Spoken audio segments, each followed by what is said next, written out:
রাসেল, আমার পিরিয়ড চলছে, আমার সাথে এসব করো না। আমার সাথে এসব করলে আমি মারা যাব। চুপ কর শালি, আজ তোকে কেউ বাঁচাতে পারবে না, কেউই না। আবিদাকে ওর বয়ফ্রেন্ড রাসেল ঘুরতে যাওয়ার নাম করে ধরে আনছে নিজেদের ফাঁকা রুমে। উদ্দেশ্য হলো জোর করে ধর্ষণ করা। চলুন পুরো গল্পটা শুনে আসি। আবিদা আজ রুম ডেটে যাবে ওর বয়ফ্রেন্ডের সাথে। ও ওর বয়ফ্রেন্ড রাসেলের বাসার সামনে দাঁড়িয়ে আছে। ও নিজেও জানে না ওকে আজ রুম ডেটে নিয়ে যাবে ওর বিএফ। আবিদা আর রাসেল বাইকে করে পার্কে ঘুরতে যাওয়ার কথা ছিল, কিন্তু রাসেল আবিদাকে নিয়ে ওর বাসায় এসেছে, কারণ রাসেলের বাসা আজ সম্পূর্ণ খালি। রাসেলের পরিবার গ্রামে একটা জরুরি কাজে যাওয়ায় ওর বাসা পুরো খালি। সেই সুযোগেই ওদের 1.5 বছরের সম্পর্ককে আজ রাসেল অন্তিম রেখা পার করবে, যেটা করার জন্য ও রীতিমতো পাগল হয়ে আছে। আজও আবিদাকে সম্পূর্ণ ভোগ করবে, কোনো বিরাম চিহ্ন থাকবে না এই ভোগে। এতদিনের মনের খায়েশ আজ পূরণ করবে রাসেল। আবিদা অনেকটা অবাক হয়ে বাইক থেকে নামে আর বলে, রাসেল, আমরা এখানে কেন? এটা তো তোমার বাসা। আমরা না পার্কে যাব? তাহলে এখানে? আমার বাসা আজ খালি, কেউ নেই। 48 ঘন্টায় কেউ আসবে না। আজ তোমাকে অনেক মজা দেবো, চলো। মানে? ছি ছি রাসেল, কি বলছো? বিয়ের আগে এসব বাজে কাজ? অসম্ভব, আমি ওরকম মেয়ে না। তোমার মতো মডার্ন মেয়ের মুখে এইসব কথা মানায় না। আর রাখো তোমার বিয়ে সাথী, আসো তো, আর সইছে না। অসম্ভব, প্লিজ বাবু, আমাকে বাসায় দিয়ে আসো। তোমার দুটো পা ধরি, এই সর্বনাশ পাপ কাজ আমি করব না। প্লিজ আমাকে যেতে দাও, প্লিজ। এই কুত্তার বাচ্চা, প্রেম করো, স্বাদ দরস, ঘুরতে যাস, রেস্টুরেন্টে কফি খাস, আর এখন করতে চাইলে দোষ। চল আমার সাথে, আজ তোকে তোর ইচ্ছার বিরুদ্ধে ভোগ করবো। সে তো আরেক মজা। রাসেলকে এখন একটা পশুর চেয়েও খারাপ লাগছে। বিবেকহীন কুলাঙ্গার ছেলে লাগছে রাসেলকে। আবিদা খুব কান্না করছে, অস্থির হয়ে উঠছে, ভয়ে গলা শুকিয়ে কাঠ। রাসেল এবার আবিদার সাথে চোরাচুরি শুরু করে। ওর চোখে মুখে কামুকতার উত্তেজনায় স্পষ্ট। আবিদার হাত ধরে টেনে নিয়ে যাচ্ছে রাসেল। আবিদার এই গলির ভিতর আর কাউকে দেখছে না, কাউকে যে একটু সাহায্যের জন্য বলবে তাও পারছে না। সবই ওর পাপের ফল। আজও প্রেম ভালোবাসা না করলে নিজের বয়ফ্রেন্ডের কাছেই হয়তো ধর্ষিত হতে হতো না। আবিদাকে প্রায় রাসেল বিল্ডিংয়ের ভিতর ঢুকিয়ে ফেলেছে। আবিদার চোখ অন্ধকার হয়ে আসছে, সব আশা ভরসা শেষ। কারণ আবিদা বুঝে গেছে এই রাসেল কখনো ওর হবে না। এতদিন শুধু ওকে ভোগ করার জন্য ওর সাথে প্রেমের অভিনয় করেছে। আবিদা হারিয়ে যাচ্ছিল, কিন্তু হঠাৎই দেখে ও একজন টুপি আর পাঞ্জাবি পরা লোক হেঁটে যাচ্ছে। ও চিৎকার করে বলে, ভাইয়া আমাকে একটু বাঁচান, আমার সর্বনাশ হয়ে যাচ্ছে। ভাইয়া আমাকে বাঁচান, প্লিজ ভাই। লোকটা দাঁড়িয়ে যায়। রাসেল আবিদার মুখ চেপে ধরে, ওদের দিকে তাকায়। আবিদা অঝরে কাঁদছে। লোকটা বলিষ্ঠ এবং বেশ শক্তিশালীও দেখতে। সে রাসেলের দিকে তাকালো। রাসেল চোখ গরম করে বলল, এখান থেকে চুপচাপ চলে যা, এটা আমার এলাকা, একদম শেষ করে দেবো। লোকটার সামনে তাকিয়ে মাথা নিচু করে চলে যায়। আবিদার শেষ ভরসাটুকুও শেষ। ও খুব কাঁদছে। রাসেল ওকে ধরে টেনে 3 তলায় ওর রুমের ভিতরে ঢুকায়, ঢুকিয়ে সোজা ওর রুমে নিয়ে আসে, বিছানায় ঠাস করে ফেলে দেয়। রাসেল ওর নিজের জামা খুলতে শুরু করে। আবিদা বিছানায় পড়েই আবার উঠে দৌড়ে এক কোনায় গিয়ে কাঁদতে কাঁদতে জোরে জোরে বলে ওঠে, রাসেল, আল্লাহর দোহাই লাগে, আমাকে যেতে দাও। আমি এসব করতে পারবো না, আমার খুব ভয় করছে। ওর কোনো কথা রাসেলের কানে যাচ্ছে না। রাসেল পাগল হয়ে আছে একটা মেয়েকে ভোগ করার জন্য। পশুর চেয়েও হিংস্র হয়ে গিয়েছে এখন রাসেল। ওর মাথায় শুধু এখন আবিদাকে ভোগ করা। আবিদা আবার বলে, রাসেল, আমার পিরিয়ড চলছে, আমার সাথে এসব করো না। আমার সাথে এসব করলে আমি মারা যাব। চুপ কর শালি, আজ তোকে কেউ বাঁচাতে পারবে না, কেউই না।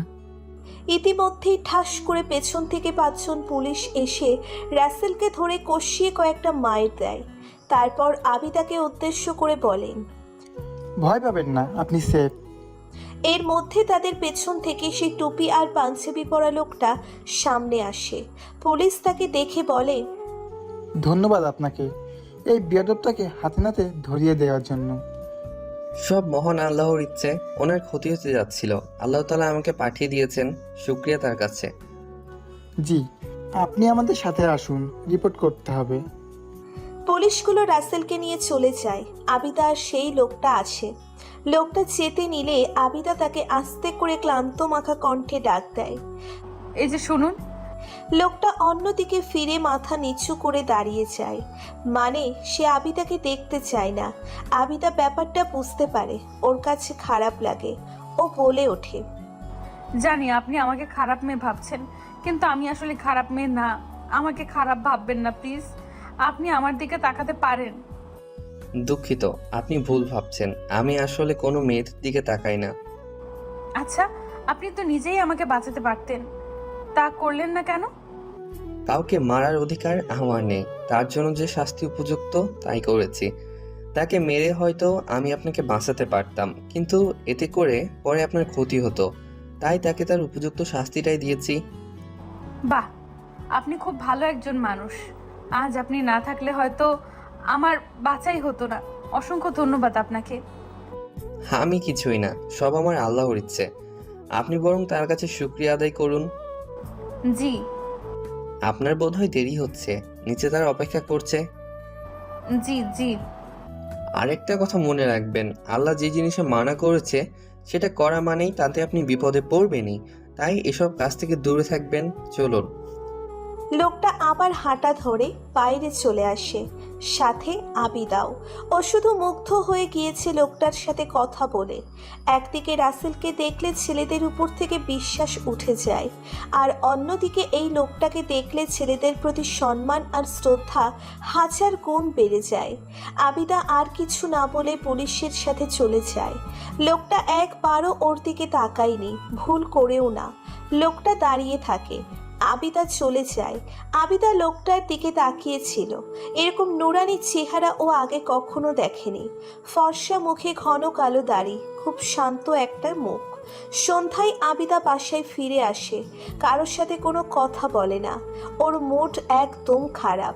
রাতে না খেয়ে চুপচাপ শুয়ে পড়ে, কিন্তু ঘুম তো আসে না। খুব কান্না আসে ওর, নিজেকে আটকে রাখতে পারে না, কান্নায় ভেঙে পড়ে। ও এরকম একটা পশুকে এতদিন ভালোবেসে এসেছে, তাও জানতই না। কান্না করতে করতে ওর সেই লোকটার কথা মনে পড়ে। লোকটার কথা মনে পড়তেই ওর কেন জানি নিজের উপর ঘৃণা কাজ করে। আবিদা নিজেকে আয়নায় গিয়ে দেখে, মডার্ন মেয়ে বলে যাকে, তাকে সেই রকমই লাগছে। চুলে কালার করা, নখে নেইল পালিশ, চোখে লেন্স, টাইট জামা, আরো কত কি। এই মডার্ন হওয়াই আজ ওকে শেষ করে দিচ্ছিল। কিন্তু সেই ভদ্রলোক আজ না আসলে হয়তো ওকে আর খুঁজেও পাওয়া যেত না। হয়তো কাল সকালে কোনো নর্দমায় ওর লাশ পড়ে থাকতো। আবিদার নামাজ রোজা কোনো কিছুর সাথেই ওর সম্পর্ক নেই। বাবা মা তাদের চাকরি নিয়ে ব্যস্ত। অনার্স ফার্স্ট ইয়ারে পড়ুয়া আবিদা এতটা বছর মডার্ন হয়েই কাটিয়েছে। ইসলামিক নিয়মকানুন সম্পর্কে ওর কোনো ধারণাই নেই, কিন্তু কেন জানি এখন ওর শুধু ঘৃণাই হচ্ছে নিজের উপর। অবাধ মেলামেশা, ঘোরাঘুরি, আড্ডাবাজি, এসব ওর জীবনের কাল হয়ে দাঁড়িয়েছে। ওর আর কিছুই ভালো লাগছে না, মরে যেতে ইচ্ছে করছে। রাসেলের মতো একটা ছেলেকেও কিভাবে ভালোবাসলো। আবিদা কাঁদতে কাঁদতে এক সময় ঘুমিয়ে পড়ে, কিন্তু ওর মনের মধ্যে সেই লোকটাকে আর একবার দেখা করার জন্য ইচ্ছে হয়। অনিশ্চিত এই ইচ্ছে নিয়েই আবিদা ঘুমিয়ে পড়ে। এরপর কয়েকদিন চলে যায়। আবিদা নিজেকে রুমের ভিতর বন্দি করে ফেলে। ওর বাবা মা ব্যাপারটা বুঝতে পেরে ওকে প্রেশার দিয়ে সবটা জানে। ওর বাবা সিদ্ধান্ত নেয় ওকে খুব দ্রুত বিয়ে দিয়ে দিবে। তার এক বন্ধুর ছেলের সাথে আবিদার বিয়ে দিতে চাচ্ছে। আবিদা ওর বাবাকে বলে কিছুটা সময় নেয়, কারণ ও সেই লোকটার সাথে একটু দেখা করতে চায়। লোকটার প্রতি কেন জানি ও আকর্ষিত হচ্ছে। ওর মনে শান্তি পাচ্ছে না। আবিদা এতদিন বাসা থেকে বের হয়নি, আজ বের হয়েছে ভার্সিটি যাবে বলে। ও গেট থেকে বের হলেই পাশের বাসার গেট থেকে সেই লোকটা বের হয়। আবিদা পুরো অবাক। ও দৌড়ে সেই লোকের কাছে যায় আর বলে, আপনি এখানে? লোকটা থেমে যায়। আজও সে অন্যদিকে ফিরে তাকিয়ে আছে। আবিদার দিকে তাকায়নি। সে আস্তে করে বলে, দুঃখিত, আমি আপনাকে চিনতে পারিনি। পারবেনই বা কিভাবে? আমার দিকে একবার তাকালেই না চিনতেন। আচ্ছা যাই হোক, আমিই বলছি, আমি সেই মেয়েটা যাকে আপনি একটা খারাপ ছেলের হাত থেকে বাঁচিয়েছিলেন, পুলিশে দিয়েছিলেন। মনে পড়েছে? জি পড়েছে। আপনি এখন ভালো আছেন তো? জি আছি। আমি এখন খুব খুশি জানেন। না, কেন? আসলে আপনাকেই খুঁজছিলাম, এইভাবে দেখা হবে ভাবিনি। আপনি কি এ বাড়িতে থাকেন? আজ সকালে এসেছি। বাহ, এটা আমাদের বাড়ি। আপনার আর আমার বাসা একদম পাশাপাশি। হো, আচ্ছা ভালো থাকবেন, আমি আসি, একটু কাজ আছে। আরে দাঁড়ান দাঁড়ান, আপনার নামটাই তো জানা হলো না। আপনার নাম কি? জি, সাদমান আহমেদ। বাহ, খুব সুন্দর নাম। আমি আদিবা চৌধুরী। আচ্ছা, তাহলে আসি আমি, ভালো থাকবেন। আসসালামু আলাইকুম। ওয়ালাইকুম আসসালাম। সাদমান চলে যায়, রীতিমতো ভাগে আর কি। আবিদা ঠিক বুঝতে পারছে সাদমান ওর সাথে কথা বলতে কমফোর্ট ফিল করে না। আবিদা সাদমানের চলে যাওয়ার দিকে তাকিয়ে আছে। নুরানি চেহারার এই লোকটাকে দেখলে আবিদা কেন জানি সব ভুলে যায়। এরকম পরহেজগার লোকের সংস্পর্শে আবিদা কখনো আসেনি। আতরের তীব্র ঘ্রাণটা এখনো ওর নাকে লেগে আছে। এ যেন মন ভোলানো ঘ্রাণ। আবিদা এরপর ভার্সিটিতে চলে আসে। ভার্সিটিতে যাওয়ার পর আবিদার বেস্ট ফ্রেন্ড মহিমা আবিদাকে দেখে দ্রুত ওর কাছে ছুটে আসে আর অস্থির হয়ে বলে, দোস্ত তুই কই ছিলি? ফেসবুক ফোন সব অফ। আর শুনলাম রাসেল নাকি থানায়। তুই ভালো আছিস তো? ক্যান্টিনে চল, বসে সব বলছি। আচ্ছা চল চল। এরপর আবিদা মহিমাকে সব খুলে বলে। মহিমা সব শুনে রাগী ভাবে বলে, বেশ হয়েছে, বাস্টারটাকে বেস্ট পানিশমেন্ট দিয়েছিস। আমি তো দেইনি, উনি দিয়েছে রে। খুব ভালো করেছে। ইস, উনি অনেক ভালো রে, অনেক বুদ্ধিমান সে। শুধু বুদ্ধিমান না রে, আল্লাহ যেন তার আপন বন্ধু। খুব পরহেজগার সে। আমি মুগ্ধ তাকে দেখে। সে যেন একজন সত্যিকারের পুরুষ। ইস, এরকম একজন যদি জীবন সঙ্গী হতো রে, জীবনটা ভালো হয়ে যেত, তাই না দোস্ত? জানি না রে, রাসেলের মতো ছেলেও এই দুনিয়াতে আছে, আবার ওনার মতো মহৎ মানুষও আছে। সত্যি, উনি ওই দিন না থাকলে আমি শেষ হয়ে যেতাম। বাদ দে ওই বাস্টারটার কথা, চল ক্লাস করবি। কতদিন হলো ক্লাস করিস না, চল। চল। ভালো লাগে না আর এই জীবনটা। কোথাও যেন কোনো শান্তি পাচ্ছি না, বুঝলি? বাবা আমার বিয়ে দিয়ে দিবে হয়তো খুব তাড়াতাড়ি। সে তো আরো ভালো, হাজবেন্ডকে নিয়ে ঘোরাঘুরি আর মজা করবি। ভালো লাগে না দোস্ত, জীবনের যেন কোনো মানে খুঁজে পাচ্ছি না। খুব খারাপ মনে হয় নিজেকে। আহ বাদ দে তো সব, চিল কর, আড্ডা মাস্তি কর, ভালো লাগবে। আজ রোহানের জন্মদিন উপলক্ষে পার্টি আছে, আমাদের সবাইকে ইনভাইট করেছে, তোকেও যেতে বলেছে। তুই আর আমি যাচ্ছি, ওকে? ভালো লাগে না দোস্ত। না, তোকে যেতেই হবে, না হলে আমি যাব না। আচ্ছা যাবো নে। থ্যাংক ইউ, চল ক্লাসে যাই। এরপর আবিদা ক্লাসে চলে যায়, কিন্তু ক্লাসে লেকচার যেন ওর মাথায় ঢোকে না। সাদমানের কথাই কেন জানি ওর মাথায় ঘুরছে। তার ভিতর মহিমার একটা কথা ওকে কেমন জানি অপচেতন করে দিচ্ছে। মহিমা বলেছিল সাদমানের মতো কেউ যদি জীবনসঙ্গী হতো, কথাটা আবিদাকে খুব ভাবাচ্ছে। সত্যি সাদমান এমন একজন পুরুষ যাকে দেখলে যে কেউ মুগ্ধ হতে বাধ্য। কিন্তু পরক্ষণেই আবিদার অপরূপ মায়াবী মুখখানায় অন্ধকার নেমে আসে, কারণ ও ভাবে সাদমান কখনো ওকে তার জীবন সঙ্গী করবে না। সাদমানের চোখেও খুব খারাপ একটা মেয়ে। আবিদা এসব ভেবে ভেবে অন্যমনস্ক হয়ে যাচ্ছে। মহিমার ধাক্কায় ওর হুঁশ হয়। কি রে, ওঠ, ক্লাস শেষ তো, এভাবে অন্যমনস্ক হয়ে আছিস কেন? না কিছু না, চল। এরপর আবিদা বাসায় চলে আসে। খেয়ে দিয়ে রেস্ট নিয়ে মহিমার চোরাচুরিতে রোহানের বার্থডে পার্টিতে যায়। পার্টি শেষে আবিদা আগেই বেরিয়ে আসে। ও গাড়িতে উঠতে যাবে অমনি দেখে সাদমানকে। আবিদা স্তব্ধ হয়ে দাঁড়িয়ে আছে। এই স্তব্ধতা মুগ্ধতার। আবিদা দেখে সাদমান একটা বয়স্ক লোককে ধরে রাস্তা পার করে দিচ্ছে। এরপর আবিদা আরও আশ্চর্য হলো, কারণ সাদমান লোকটার হাতে ভালোই টাকা দিল। লোকটা নিতে চায়নি, তাও দিল। বৃদ্ধ লোকটা সাদমানের মাথায় হাত বুলিয়ে দিয়ে খুব খুশি হয়ে আস্তে আস্তে হেঁটে চলে গেল। আবিদার বুঝতে বাকি নেই বৃদ্ধ লোকটা অসহায় গরিব একজন মানুষ। আবিদার চোখে সাদমানের জন্য সম্মান, শ্রদ্ধা আর অনেক ভালো লাগা বেড়ে গেল। আবিদা আড়ালে সরে দাঁড়ায়। সাদমান একটা রিক্সা নিয়ে চলে যায়। আবিদাও একটা হাসি দিয়ে গাড়িতে করে চলে আসে। বাসায় আসার পুরোটা সময় আবিদা শুধু সাদমানের কথাই ভাবছিল। ভাবতে ভাবতে অতল বিষণ্ণতায় হারিয়ে যাচ্ছিল। আবিদার মন চাই ওর এই সময় যদি সাদমানের মতো, বা ঠিক সাদমানই যদি ওর হাতটা ধরতো সারা জীবনের জন্য। আবিদা শুধু ভাবছে আর ভাবছে। এভাবে সেদিন বাসায় পৌঁছেও রাতটাও সাদমানের কথা ভেবেই কেটে যায়। পরদিন খুব ভোরে হঠাৎই আবিদার ঘুম ভেঙে যায়। চোখ মেলে তাকিয়ে দেখে অন্ধকার, তবে দিনের আলো বের হবে হবে বলে। আবিদার যে ঘুম ভাঙলো তার উৎস খুঁজতে লাগলো। অসম্ভব সুন্দর মন মুগ্ধকর সুরেলা কণ্ঠে কেউ কোরআন তিলওয়াত করছে। তার সুরের জোরেই আবিদার ঘুম ভাঙল। আবিদা এই মধুর তিলওয়াত কে করছে খুঁজে দেখে ওর পাশের বাসার ঠিক ওর জানালার সামনে সাদমান তার রুমে বসে কোরআন শরীফ তিলওয়াত করছে।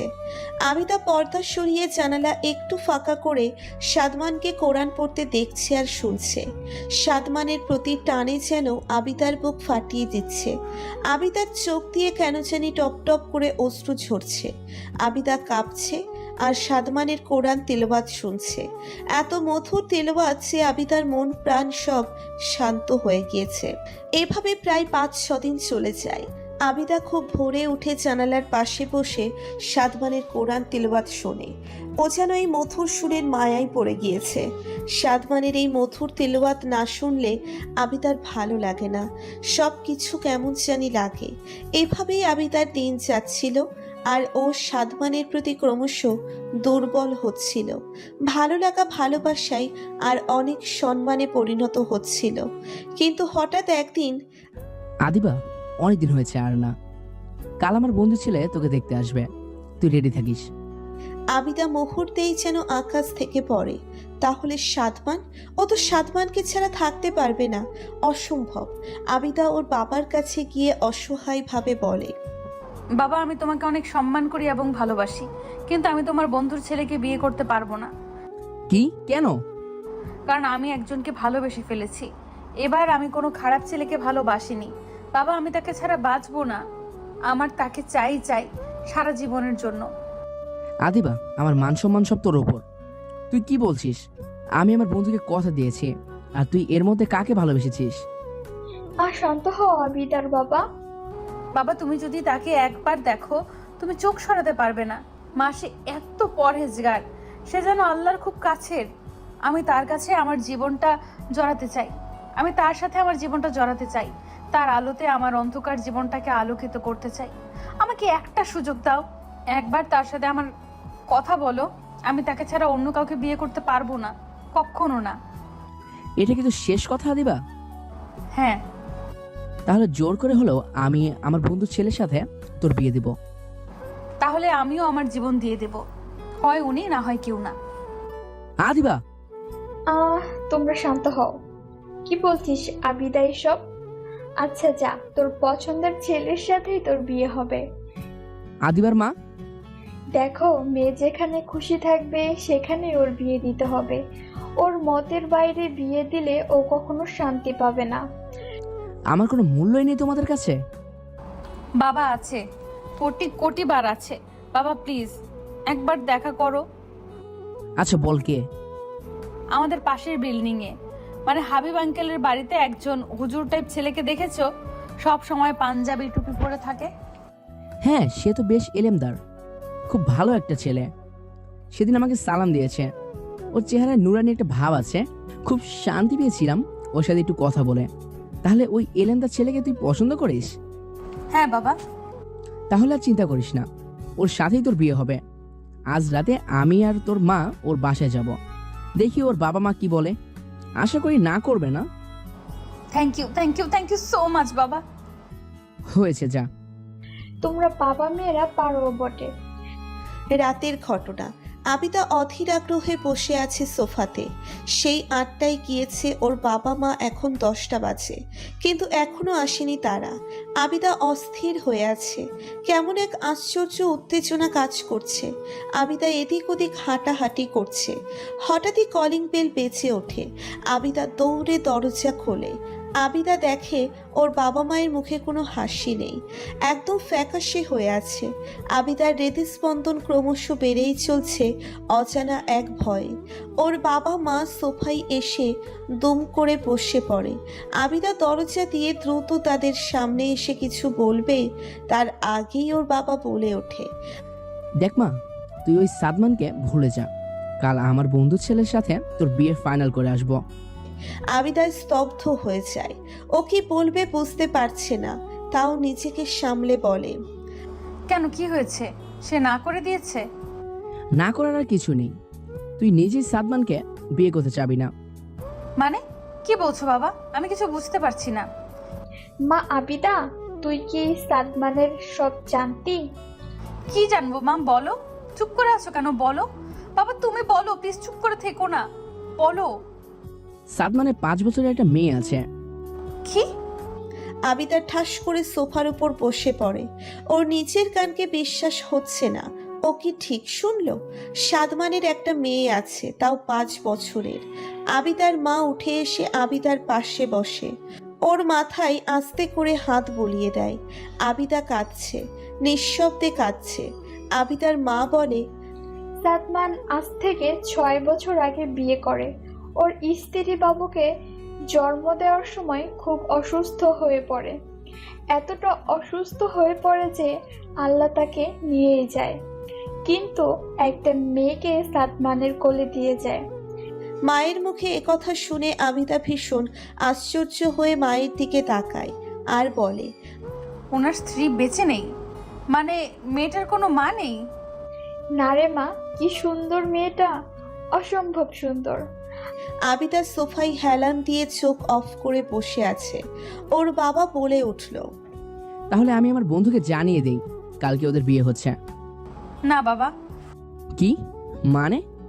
আমি ওনাকেই বিয়ে করব, শুধু ওনার মেয়ের মা হব আমি।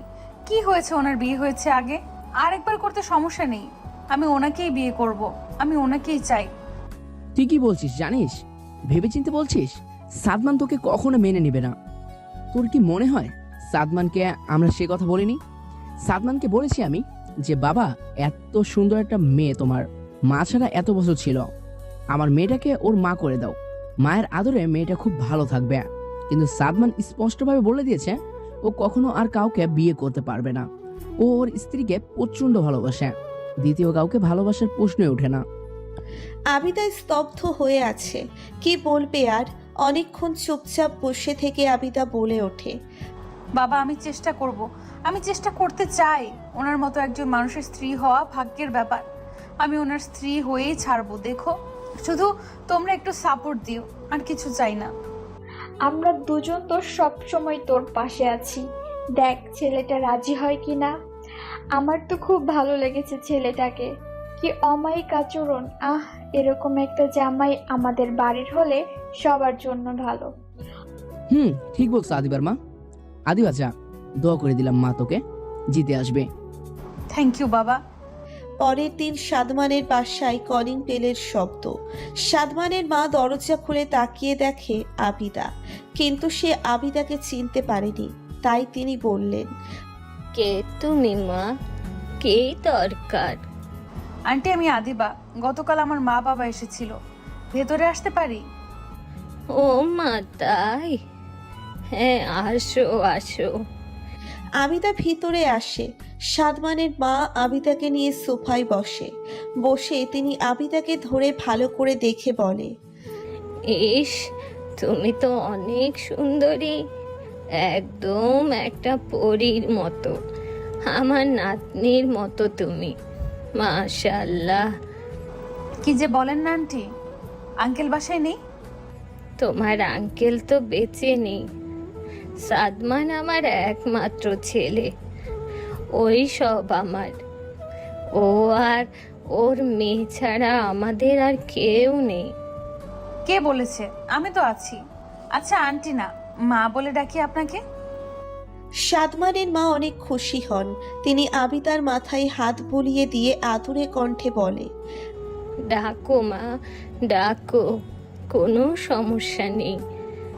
উনি কি বাসায়? না, অফিসে গেছে ও, খুব পরিশ্রম করে ছেলেটা। আচ্ছা উনি কি আমাকে মেনে নেবেন না মা? আমি যে ওনাকে অনেক ভালোবাসি, অনেক পছন্দ করি। ওনার কোরআন তেলাওয়াত না শুনলে আমার দিন ভালো যায় না। মা, সত্যি বলতে ছেলেটা আমার অনেক শক্ত। ও রুমিকে প্রচণ্ড ভালোবাসতো, এখনো বাসে।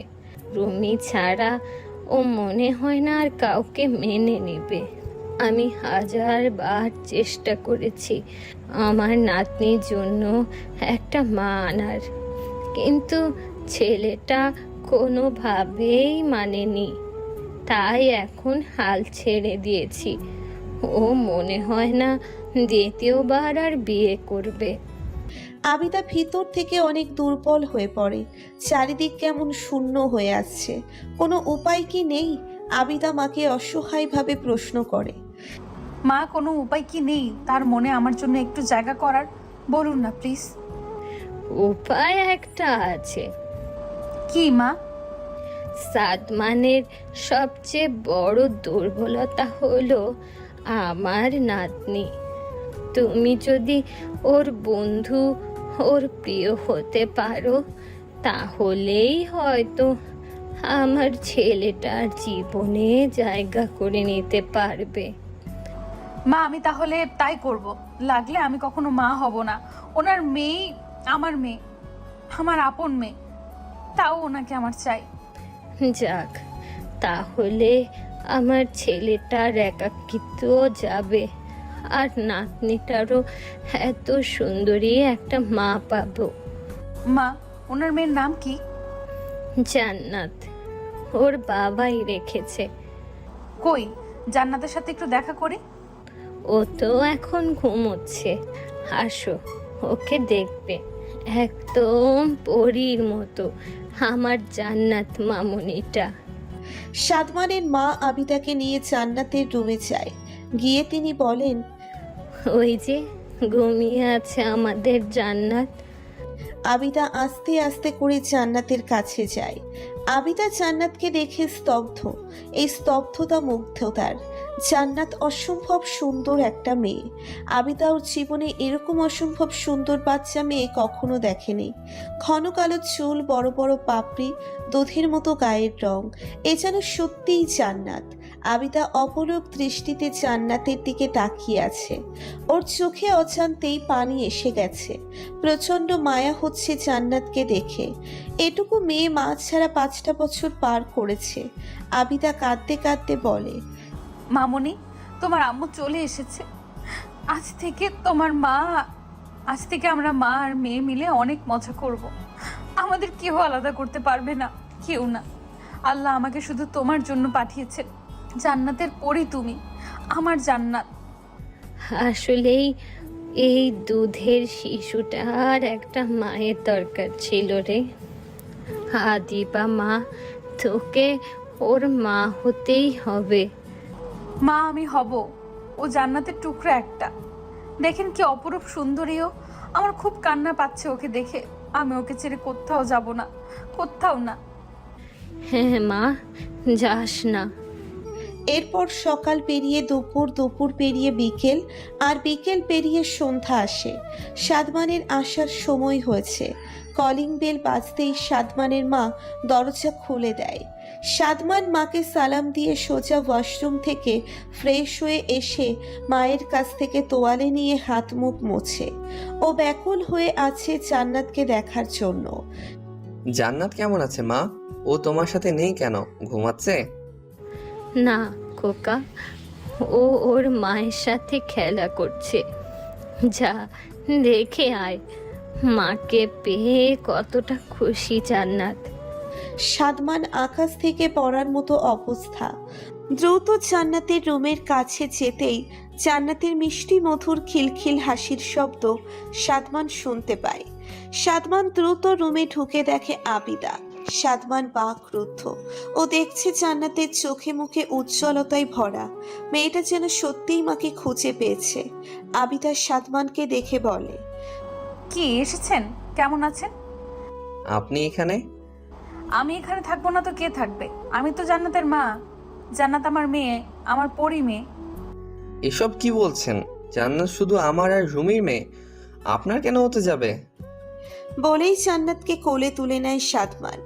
জান্নাত বাবার কোলে উঠে বলে, আব্বু, আমি আম্মুর কাছে যাবো। আমার আম্মু আছে। আম্মু অনেক ভালো। আম্মুর সাথে খেলবো। নিতে নামাও। সাদমান অবাক। মেয়েকে নিচে নামিয়ে দেয়। মেয়ে সুন্দর করে গিয়ে আবিদাকে জড়িয়ে ধরে। আবিদাও জান্নাতকে বুকে জড়িয়ে ধরে আর সাদমানের দিকে তাকিয়ে হাসে আর বলে, এই দুধের শিশুটার মায়ের প্রয়োজন, মায়ের ভালোবাসা, আদর, স্নেহের প্রয়োজন। ওকে এ থেকে আলাদা করবেন না।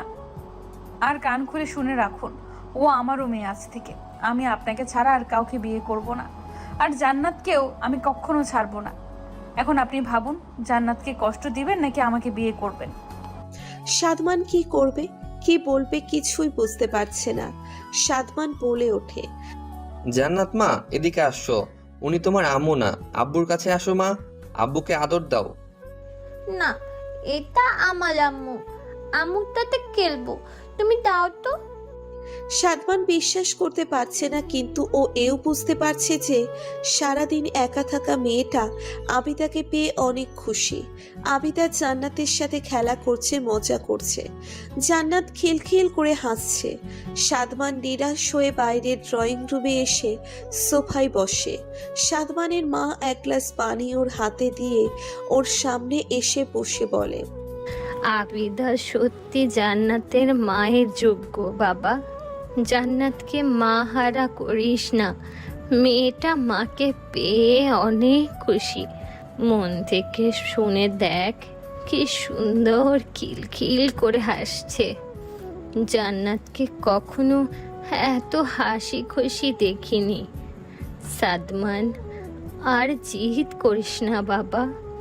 মেয়েটাকে একটু মায়ের আদর ভালোবাসা দে, না হলে মেয়েটা বড় হয়ে অন্যরকম হয়ে যাবে। মা, বিষয়টা আমার। আমি রুমিকে ভালোবাসি। ওকে ছাড়া আমি কিভাবে অন্য একটা মেয়েকে মেনে নিব? তাকে কিভাবে ভালোবাসবো? সংসারটা সুখের হবে বলো? আবিদা কি শুধু জান্নাতকে নিয়ে খুশি হবে যদি স্বামীর ভালোবাসা না পাই? আমি তো পারবো না রুমি ছাড়া অন্য কাউকে মেনে নিতে। পারবো না মা। দেখ বাবা, আমি শুধু একটা কথা বলবো। রুমি কখনো চায় না জান্নাত মা ছাড়া বড় হোক। বাকিটা তুই ভালো বুঝিস। আমি খাবার দিচ্ছি, আয়, খাবি। জান্নাত খাবে না? আবিদা খাইয়েছে। মেয়েটা আজ খাওয়া নিয়ে একটুও কান্নাকাটি করেনি। পেট ভরে খেয়েছে ওর মায়ের হাতে। দাদির হাতে খেয়ে মেয়েটা এতদিন শান্তি পায়নি, আজ শান্তি মতো খেয়েছে। তুইও আয়, মায়ের হাতের খাবার খাবি। হুম। এরপর সাদমান খেয়ে একটু বিশ্রাম নেয়। তারপর এশার নামাজ পড়তে চলে যায়। আসার সময় সিঁড়িতে আবিদার সাথে দেখা হয়। সাদমান অন্যদিকে তাকিয়ে আছে। আবিদা জোর গলায় বলে, জান্নাত আমারও মেয়ে। ওকে আমি কখনো আমার থেকে আলাদা করব না, আর কাউকে করতেও দিব না। আসি। সাদমান অবাক হয়ে যায় আবিদার কথা শুনে। ও ভেবেই পাচ্ছে না এসব কি হচ্ছে, কিন্তু ওর বিরক্ত লাগছে খুব। সাদমান জান্নাত আর রুমির মাঝে আর কাউকে আনতে চায় না। রুমি সব সময় ওর মনের ভিতরে থাকে। রুমি ছাড়াও কাউকে মেনে নিতে পারবে না, কিন্তু জান্নাতের কথা ভাবলে সাদমান দুর্বল হয়ে যায়। ওর চিন্তা শক্তি লোপ পায়। এভাবে আরো 6 দিন চলে যায়। জান্নাত এখন আবিদাকে আম্মুই বলে ডাকে। সারাদিন আম্মু আর আম্মু। সাদমানের চেয়ে পরি জান্নাত এখন তার আম্মুকেই বেশি ভালোবাসে। সাদমান কেন জানি মানতে পারছে না। ও খুব বিরক্ত হয়ে উঠেছে, আর পারছেই না। তাই এই যে শোনেন, আপনার সাথে আমার কিছু কথা আছে। আবিদা জান্নাতকে ঘুম পাড়িয়ে দিয়ে চলেই যাচ্ছিল, অমনি সাদমান ওকে ডাক দিল।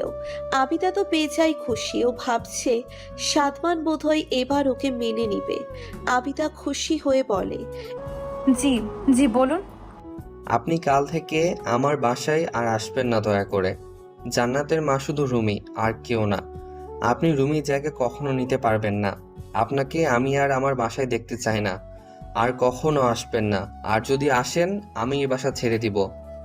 এ কথা শুনে আবিদা আর নিজেকে ধরে রাখতে পারে না, কান্নায় ভেঙে পড়ে। সাদমানের মাও পিছনে দাঁড়িয়ে সব শোনে। আবিদা কাঁদতে কাঁদতে বলে, ঠিক আছে, আর কখনো আপনি আমাকে দেখতে পাবেন না, চলে যাচ্ছি। বলেই কাঁদতে কাঁদতে চলে গেল আবিদা। আবিদা চলে আসার পর আর সাদমানের বাসায় যায়নি। ও নিজেকে একদম রুমে বন্দি করে চাপা কষ্ট সারাক্ষণ কান্না করে। খাওয়া দাওয়া সব বন্ধ, বাবা মা জোর করেও পারেনি। আবিদা জান্নাত আর সাদমানকে ছাড়া থাকতে পারছে না, দম বন্ধ হয়ে আসছে ওর, কিন্তু কিছুই করতে পারছে না। অন্যদিকে সাদমান পড়েছে মহা বিপদে, কোনোভাবেই এই বিপদ থেকে বের হতে পারছে না। জান্নাত সারাক্ষণ আম্মু আম্মু করছে, কান্না করতে করতে অবস্থা খারাপ, কোনোভাবেই জান্নাতকে কন্ট্রোল করতে পারছে না। এমন অবস্থাই হয়েছে যে সাদমান আর অফিসেই যেতে পারেনি। ও আর ওর মা কোনোভাবেই জান্নাতকে খাবার খাওয়াতে পারছে না। সে শুধু কাঁদছে আর আম্মুকে খুঁজছে। সাদমান খুব অস্থির হয়ে গিয়েছে। জান্নাত কাঁদতে কাঁদতে একসময় ঘুমিয়ে পড়ে। এখন প্রায় সন্ধ্যা, কোনোভাবেই জান্নাতকে একটু খাবার খাওয়াতে পারেনি কেউ। মেয়েটা কাঁদতে কাঁদতে চোখ ফুলিয়ে ফেলেছে। সাদমানের বেসুমার কষ্ট হচ্ছে জান্নাতের এই অবস্থা দেখে। ও মেয়েকে এভাবে না দেখতে পেরে ড্রয়িং রুমের সোফায় গিয়ে মাথায় হাত দিয়ে বসে। অনেক সুরা কলমা পড়ে ফু দিয়েছে, তাও মেয়ে শান্ত হয়নি। তার আবিদা চাই, তার মায়ের কোল চাই, তার মায়ের স্পর্শ চাই, তার মায়ের আদর চাই। হঠাৎই সাদমান, কি হয়েছে মা, কি হয়েছে তাড়াতাড়ি বলো। জান্নাতের গায়ে জ্বর এসেছে। সাদমান এক লাফে উঠে দাঁড়িয়ে দৌড়ে জান্নাতের কাছে গিয়ে গায়ে কপালে হাত দিয়ে দেখে গা গরম। সাদমানের মা পিছ থেকে বলে ওঠে, সাদমান, ওকে খাওয়ানো এখন অনেক বেশি প্রয়োজন। ও না খেলে অনেক অসুস্থ হয়ে পড়বে। কিছু কর বাবা। কি করব আমি? জান্নাত যা চাচ্ছে সেটা কিভাবে আমি আনবো? মা, আমার খুব কষ্ট হচ্ছে।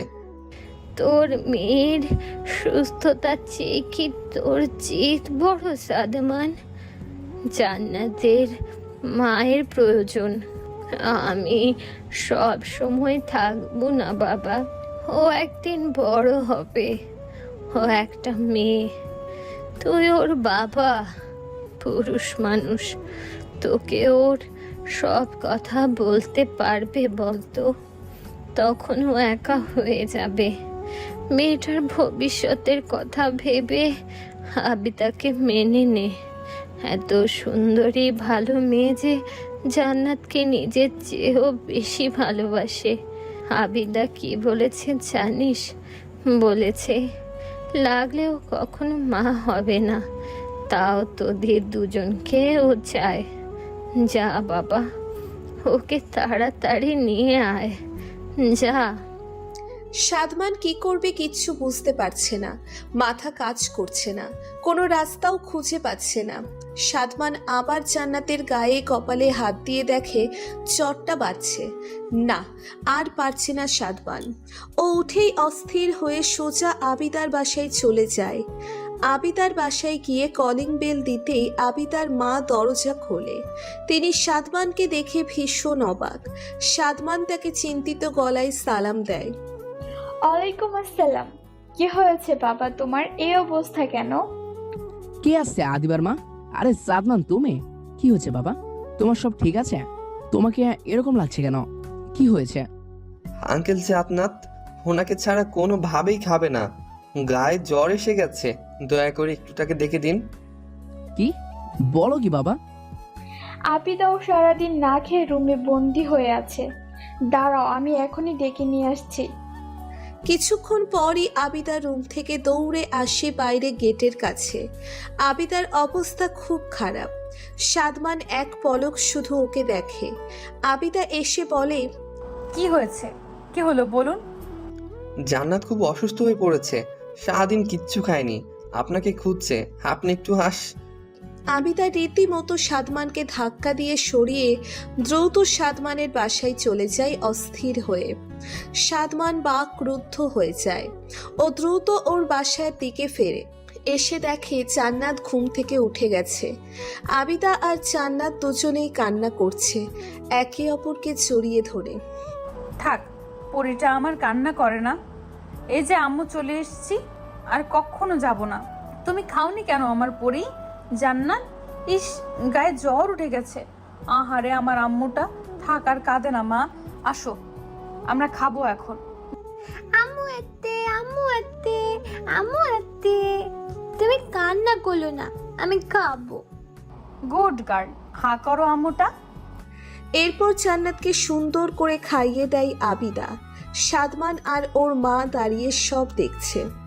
আবিদা আর জান্নাত যেন ওদের দেখেই না। ওরা দুজন দুজনকে পেয়ে খুশিতে সব ভুলে গিয়েছে। সাদমান মুগ্ধ হয়ে সব দেখছে।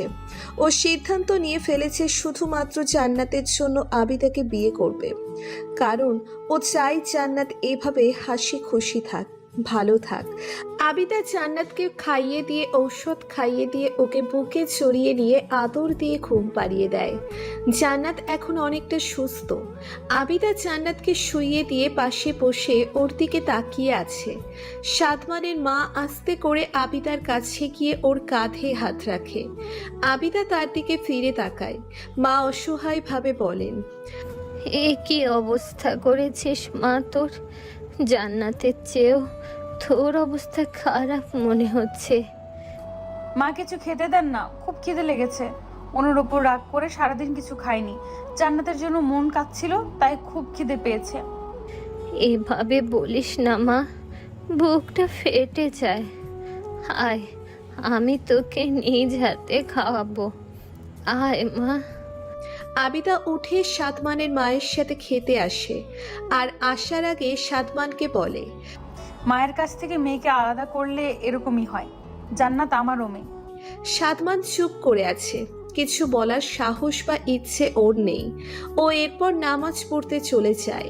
আজ সারাদিন অনেক ধকল গেছে ওর ওপর। আজকেও বুঝতে পেরেছে মায়ের গুরুত্ব অপরিসীম।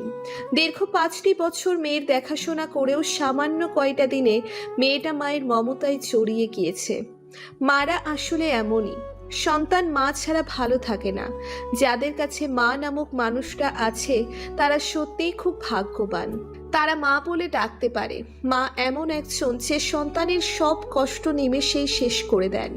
মায়ের ছায়াতলে সন্তান ধীরে ধীরে বড় হতে থাকে। দুনিয়ার যত কষ্ট, বিপদ কিংবা ঝড় সব মায়ের উপর দিয়ে যায়। তাও সন্তানকে এসব স্পর্শ করতে পারে না, শুধুমাত্র মায়ের জন্য।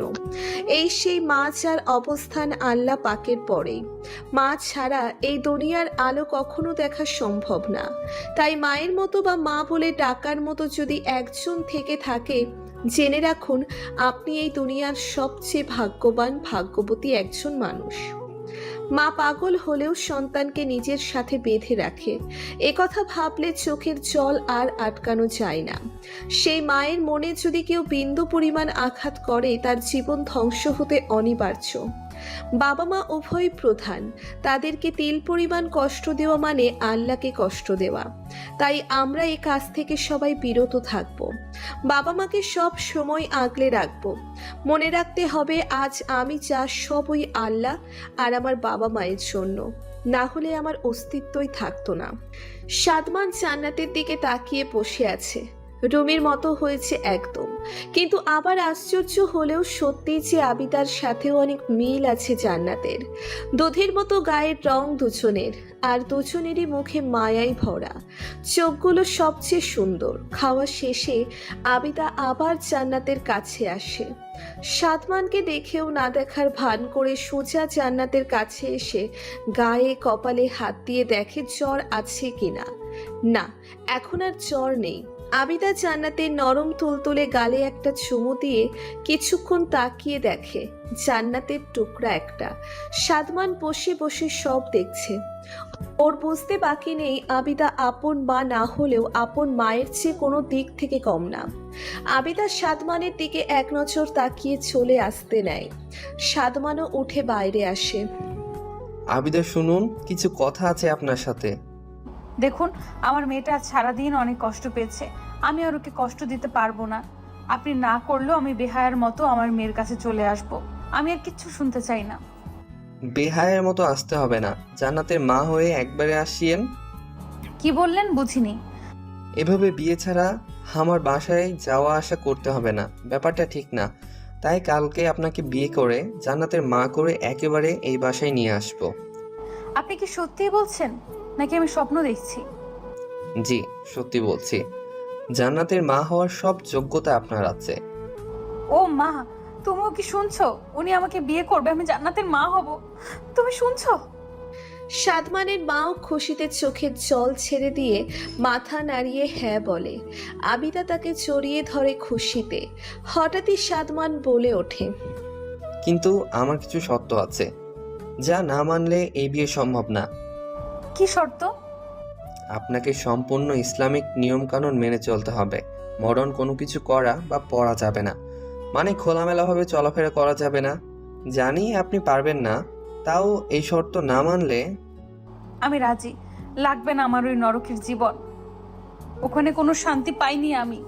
আমার শান্তি আপনারা। আমি সব শর্তে রাজি, তবে আমারও যে একটা শর্ত আছে। কি শর্ত? আপনি আমাকে ঠিক আপনার মতো পরহেজগার বানাবেন, আমাকে কোরআন পড়া শেখাবেন, একদম আপনার মতো বানাবেন আমাকে। কি রাজি? সাদমান ছোট একটা হাসি দিয়ে বলে রাজি। সাদমানের মা বলে ওঠে খুশিতে, মাশাআল্লাহ, আবিদা মা, যা তোর বাবা মাকে খুশির সংবাদটা দিয়ে আয়, গিয়ে বল পাথর গলে গিয়েছে। আবিদা খুশিতে মাকে জড়িয়ে ধরে, তারপর দ্রুত বাসায় চলে যায় এবং গিয়ে সব বলে। এরপর দিন সত্যি সত্যি আবিদা আর সাদমানের বিয়ে হয়, সম্পূর্ণ ইসলামিক নিয়মে। আবিদার বাবা সাদমানকে তাদের বাসায় এসে থাকতে বলে, কিন্তু সাদমান সম্পূর্ণ নাকচ। সে তার বাসায় আবিদাকে নিয়ে থাকবে। সে যা আয় করে তাতেই সবার আনন্দে চলে যাবে। আবিদা আজ অসম্ভব খুশি। আজ ওর খুশি আজ হিসেবের বাইরে। জান্নাতের মতো একটা মেয়ের মা হওয়ার স্বপ্ন ওর সেই বুঝে ওটার পর থেকেই ছিল। আর সাদমানের মতো আল্লাহর ইবাদতকারী স্বামীকে পাওয়া তো সবচেয়ে বড় ভাগ্যের ব্যাপার। আবিদার খুশি যেন আজ শেষ হচ্ছে না। ও সাদমানের রুমে অনেক অজানা ইচ্ছে আর স্বপ্ন নিয়ে বসে আছে। অপেক্ষা শুধু সাদমানের। আবিদার এই খুশি সত্যি কি টিকে থাকবে নাকি আয়নার মতো ভেঙে যাবে? এখন অপেক্ষা শুধু সাদমানের। আবিদার মাথায় হাজারো চিন্তা লাটিমের মতো ঘুরপাক খাচ্ছে। মাঝে মাঝে উত্তেজনায় উৎফুল্ল হচ্ছে। আজ ওর জীবনের একটা বিশেষ রাত। সাদমানের মতো একজনের কাছে ওর সবটা দিয়ে দিবে। ওর ভালোবাসা আজ পূর্ণতা পাবে। সাদমান ওকে মেনে নিয়েছে। আবিদা আজ অনেক অনেক খুশি। ও মিটমিট করে দুষ্টু হাসছে, আবার খুব লজ্জাও পাচ্ছে। ও আবার মনে মনে বলছে, ইস, আজ আমাকে অপ্সরাদের মতো লাগছে। উনি দেখি তো অজ্ঞানী হয়ে যাবে। তাহলে আদর করবে কে? ধুর, কি যে বলি না আমি। এখনো আসে না কেন উনি? উফ, আবিদার অপেক্ষার প্রহর যেন শেষই হয় না। একটু পরে সাদমান রুমে আসে। আবিদা দ্রুত উঠে সাদমানের পা ধরে সালাম করতে নেয়। সাদমান আবিদাকে আটকে দিয়ে বলে, ছি, এই কি বলছেন? এটা ঘোর পাপ, আর কখনো এ কাজ করবেন না। একমাত্র আমার আল্লাহ ছাড়া আর কখনো কারোর সামনে মাথা নিচু করবেন না, ভুলেও না। মুখ দিয়ে শুধু সালাম দিলেই হবে। এসব কুসংস্কার আর পাপ। আচ্ছা সরি, আমি এতদিন ভুল জানতাম। তাহলে সালাম দিচ্ছি। আসসালামু আলাইকুম। ওয়ালাইকুম আসসালাম। আবিদা সালাম দিয়ে আবার চুপচাপ বিছানায় গিয়ে ঘোমটা টেনে বসে পড়ে। ওর হৃদস্পন্দন ক্রমশ বাড়ছে। অজানা খুশি ওকে উত্তেজিত করছে। অনেকটা সময় গেল কিন্তু আবিদার ঘোমটা সাদমান ওঠাচ্ছে না, এমনকি ওর কাছেও আসছে না। আবিদা আস্তে করে বলে ওঠে, এই যে আপনি কই, আমাকে দেখবেন না? আমার ঘোমটাটা তুলুন, আপনার জন্য খুব সুন্দর করে সেজেছি, বেশি মেকআপ করিনি, জানি আপনার পছন্দ না, একদম হালকা করেছি। আমি মেকআপ ছাড়াই অনেক সুন্দরী, একটু ঘোমটাটা তুলে দেখুন। ক্ষমা করবেন, আমি আপনাকে দেখতে পারবো না। আমি আমার রুমি ছাড়া কারো দিকে তাকাতে পারবো না, কখনো না। আমি আপনার বিবাহিত স্ত্রী, আপনার সামনে আমি 24 ঘন্টা থাকবো। আপনি কতক্ষণ আমাকে না দেখে থাকবেন? ভালোভাবে বলছি, এসে দেখেন আমাকে, না হলে কিন্তু বাপের বাড়ি চলে যাব, পাশেই আছে, পরে জান্নাত আবার কান্না করবে। না না, কি বলছেন? কিন্তু কোনো কিন্তু নাই, আমি আপনার বিবাহিত স্ত্রী, আমাকে দেখবেন না এটা কোনো কথা? আপনি আমাকে আরবি শিখাবেন, নামাজ পড়া শিখাবেন, তখন কি অন্যদিকে তাকিয়ে ভূতেদেরকে শিখাবেন? সাদমান মনে মনে ভাবে, আসলেই তো, সে তো সব সময় এখন আমার সামনে থাকবে, আর এখন সে তো আমার স্ত্রী, তাকে না দেখে উপায় নেই। আচ্ছা, তুলে দিচ্ছি আপনার ঘুমটা। তুললেই হবে না, মন ভরে দেখতেও হবে। এরপর সাদমান আবিদার কাছে এসে বসে। আবিদার বুক ধুকপুক ধুকপুক করছে। সাদমান আস্তে করে ওর ঘোমটাটা তুলে নেয়। আবিদা আস্তে করে ওর চোখ খুলে সাদমানের দিকে তাকায়। সাদমানও আবিদার দিকে হাঁ করে তাকিয়ে আছে। আবিদাও লজ্জাসিক্তভাবে সাদমানের দিকে ওর মায়াবী নয়নকাড়া চাহনিতে মাদকতা নিয়ে তাকিয়ে আছে। কিন্তু হঠাৎ কি হলো, সাদমান আস্তে করে উঠে দাঁড়িয়ে অন্যদিকে চলে গেল। আবিদা ঠাস করে ঘোর ভেঙে যাওয়ায় ও উঠে সাদমানের পিছনে গিয়ে দাঁড়ায়। ও আস্তে করে বলে, কি ব্যাপার, চলে এলেন যে? রুমি আমার জীবনের প্রথম মেয়ে, আমার প্রথম ভালোবাসা, আমার স্ত্রী, আমার জান্নাতের মা। বিয়ের আগে কখনো আমি ওকে দেখিনি আর দেখতেও চাইনি। বিয়ে সেদিন রাতে ও একটা কালো বোরখা পরেছিল, আপনার মতোই বসেছিল। সেদিন আমি যে কতটা নার্ভাস ছিলাম তা বলার বাইরে। আমি আস্তে করে ওর সামনে বসি। ও সেদিন আমার সামনে ওর বাবা ছাড়া শুধু আমার সামনে ওর নিকাব তোলে। বিশ্বাস করবেন না, আমি মনে হয় জান্নাতের কোনো অপ্সরীকে আমার সামনে দেখি। ওকে কখনো কেউ দেখেনি, একটা অপরিচিত পুরুষের চোখ ওর উপর কখনো পড়েনি। সেদিন প্রথম আমি ওকে দেখে ওর মায়ায় পড়ে যাই, ভালোবেসে ফেলি। আমি সেদিন কতক্ষণ ওকে দেখেছি জানি না। ওর চোখ দিয়ে সেদিন অশ্রু ঝরছিল, যেমনটা আমারও। আমরা সত্যি হারিয়ে গিয়েছিলাম একে অপরের মাঝে। ও সেই আমার রুমি, আমার রুমির শেষ চিহ্নটুকু হলো জান্নাত। ওকে দেখলে আমার রুমির কথা মনে পড়ে। আর আজ আপনাকে দেখেও আমার রুমির কথা মনে পড়লো। আমি রুমিকে ছাড়া মনে হয় কাউকে ভালোবাসতে পারবো না। হয়তো স্বামীর অধিকারটুকু আমি কখনোই আপনাকে দিতে পারবো না, কিন্তু আপনার প্রতি আমার যে বাকি দায়িত্ব আছে তা আমি যথাযথ পালন করব। আপনি প্লিজ কষ্ট পাবেন না, আমি এর জন্য বিয়ে করতে চাইনি। খুব ভালোবাসেন রুমি আপুকে এখনো? জি, নিজের থেকেও অনেক বেশি। আচ্ছা, কোনো সমস্যা নেই, আমার শরীর আপনাকে স্পর্শ করতে হবে না, আমি কখনো বলবোও না। আমার শুধু একটাই চাওয়া, আমাকে আপনার মতো পরহেজগার বানিয়ে দিয়েন, আর রোজ সকালে আপনার মধুর কণ্ঠে কোরআন তিলাওয়াত শুনতে দিয়েন। অবশ্যই দিব। এ কি আপনি কাঁদছেন? খুশি তো? আচ্ছা, আর একটা শেষ জিনিস চাইতে পারি? আর কখনো কিছু চাইবো না। কি? আমাকে দয়া করে তুমি বলবেন, আমি তো আপনার স্ত্রী, আমি আপনাকে আপনি করেই বলবো। আচ্ছা আবিদা, আমাকে ক্ষমা করো, আমি রুমির ভালোবাসাকে ভুলতে পারবো না। না না, কোনো সমস্যা নেই, আসুন ঘুমিয়ে পড়ুন, সকালে উঠতে হবে। হুম। আবিদা জামা পরিবর্তন করে একটা শাড়ি পরে আস্তে চুপচাপ শুয়ে পড়ে। সাদমানও দূরত্ব রেখে শুয়ে পড়ে। আবিদা অন্যদিকে ফিরে শুয়ে আছে।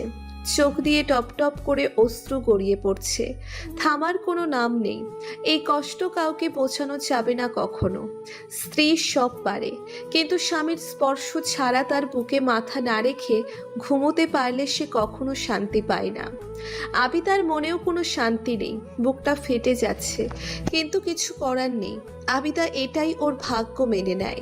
স্বামীর সুখ ওর কপালে নেই, জান্নাতকে আঁকড়ে ধরেই ওর জীবনটা পার করতে হবে হয়তো। আজকের এই রাতের পর থেকে চঞ্চল আবিদা একদম চুপচাপ দায়িত্ববান হয়ে যায়। জান্নাত তার মাকে পেয়ে খুব খুশি। আবিদাও সারা দিন জান্নাতকে নিয়ে থাকে। সাদমানের কাছ থেকে নামাজ, কোরআন পড়া আরও অনেক ইসলামিক নিয়মকানুন বিষয় আবিদা শিখতে থাকে। সাদমানেরও খুব ভালো লাগে আবিদাকে শেখাতে। আবিদার ওপর সাদমান খুব খুশি। ওকে অনেক বোরখা আর হিজাব এনে দেয় সাদমান। খুব পছন্দ হয়েছে আবিদার। আবিদার সাদমান জান্নাত তার শাশুড়ির অনেক খেয়াল রাখে। ইউটিউব দেখে অনেক কিছু মজার মজার খাবার রান্না করে সবাইকে খাওয়ায়। সবাই আবিদার উপর খুশি। সাদমানও অনেক খুশি, কারণ আবিদা সাদমানের স্পর্শে আসতে চায় না। রাত হলে চুপচাপ ঘুমিয়ে পড়ে। তারপর গভীর রাতে তাহাজ্জুদের নামাজ পড়তে সাদমানকে ডাক দেয়। সাদমানের বেশ ভালোই লাগে, কিন্তু কেন জানি ওর মনে হতো আবিদার মনে শান্তি নেই। ও খুব কষ্টে আছে, কিন্তু তা কাউকে দেখাতে দিচ্ছে না। সাদমানের সব সময় এমন একটা ফিল হতো। ও বুঝতে পারছে যে আবিদার কি হয়েছে। সাদমান সব বোঝে, কিন্তু কেন জানি আবিদাকে কাছে টানতে পারছে না। এভাবে একটি বছর পার হয়ে যায়। আবিদা এখন সম্পূর্ণ পরহেজগার একটি মেয়েতে পরিণত হয়েছে। জান্নাতকে পাশে নিয়ে নামাজ পড়ে, কোরআন পড়ে, ইসলামিক অনেক কিছু শেখে দুই মা মেয়ে। জান্নাত খুব খুশি আবিদার মতো মাকে পেয়ে। মায়ের আদর, ভালোবাসা, স্নেহ আর সোহাগ পেয়ে ও খুব খুশি। আম্মু ছাড়া সে কিছুই বোঝে না, কিন্তু এসবের মধ্যে একজন ভালো নেই। সে তার মনকে একটু সময়ের জন্য শান্ত করতে পারছে না। সে আর কেউ নয়, সাদমান। কারণ আবিদা এখন আর কোনো কাজ ছাড়া সাদমানের সামনেও আসে না। সারা দিন জান্নাতকে নিয়ে থাকে। রাতে জান্নাতকে বুকে জড়িয়ে ধরে ঘুমায়। সাদমান যেন কোনোভাবেই মানতে পারছে না। আবিদা ওর সাথে হেসে খেলে কথা বলে না, অনেকটা চুপচাপ হয়ে গিয়েছে। সাদমানের স্পষ্ট মনে আছে আবিদাই গত 1 বছরে অনেকবার ওর কাছে আসতে চেয়েছে। খুব পাগলামিও করেছে একটু, আবার সাথে সাথে ক্ষমা চেয়েছে আবিদা, কিন্তু সাদমান কাছে টেনে নেয়নি ওকে। সেই থেকেই আবিদার সাদমানের কাছে তেমন যায় না, ওকে নিয়ে কিছু বলেও না। সাদমানের কেন জানি ভালো লাগছে না। আবিদার প্রতিও দুর্বল হয়ে গিয়েছে, তাতে সন্দেহ নেই।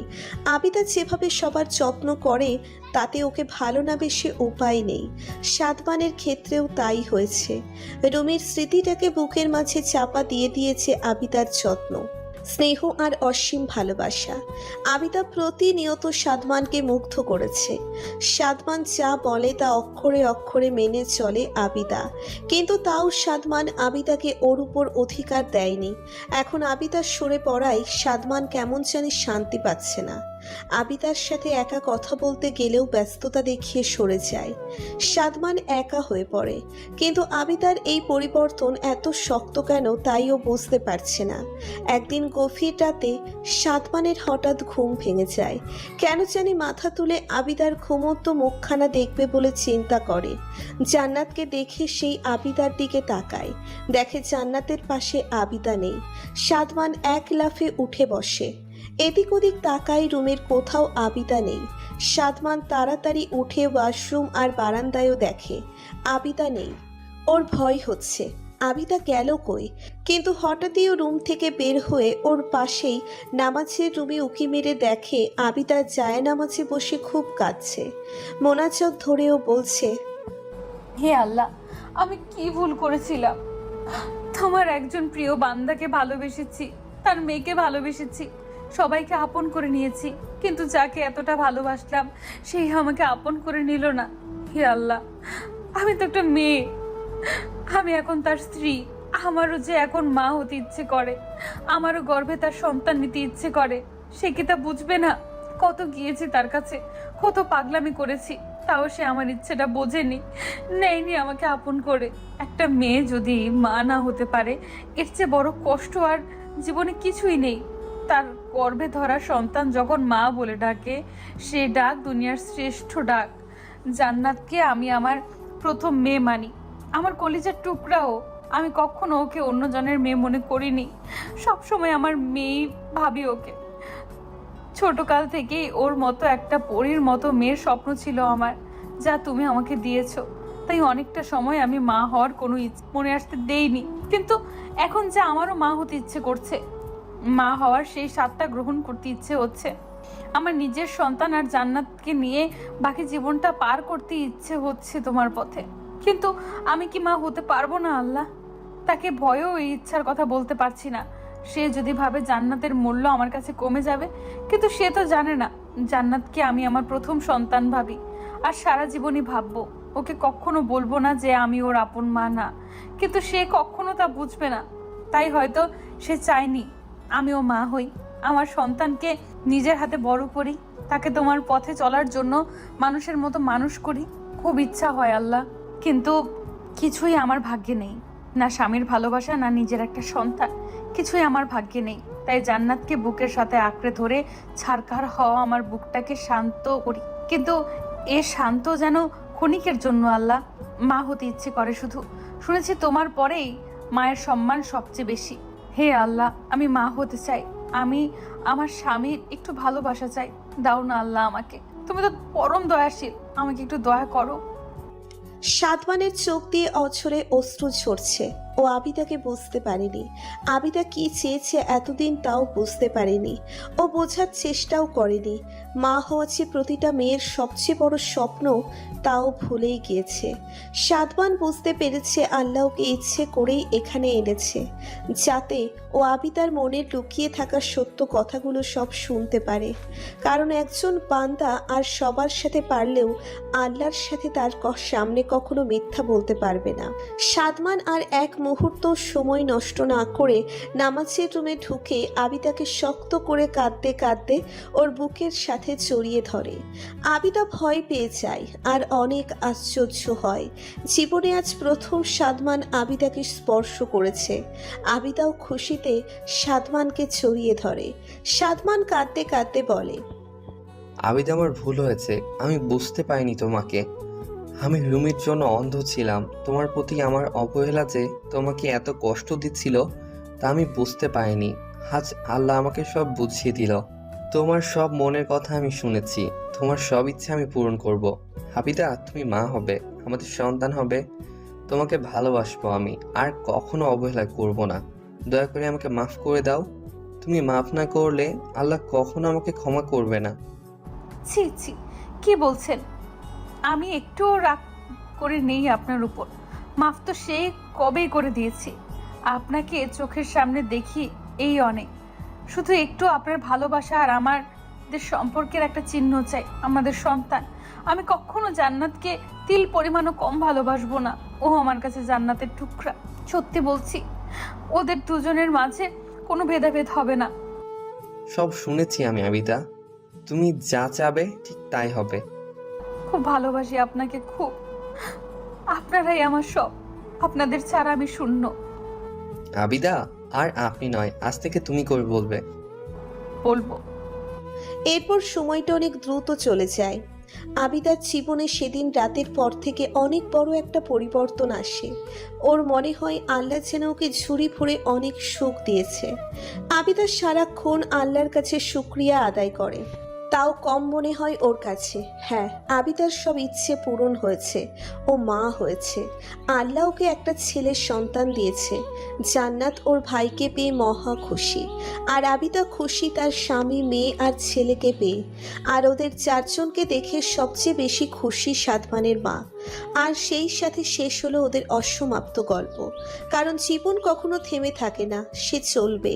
আমাদের ভালো কর্ম আমাদেরও জান্নাত দিবে। আসুন সবাই আল্লাহর পথে চলি, জীবনটাকে সুন্দর করি। কারণ জান্নাত এত সুন্দর যার কিঞ্চিত পরিমাণ দুনিয়াতে দেওয়া মাত্র।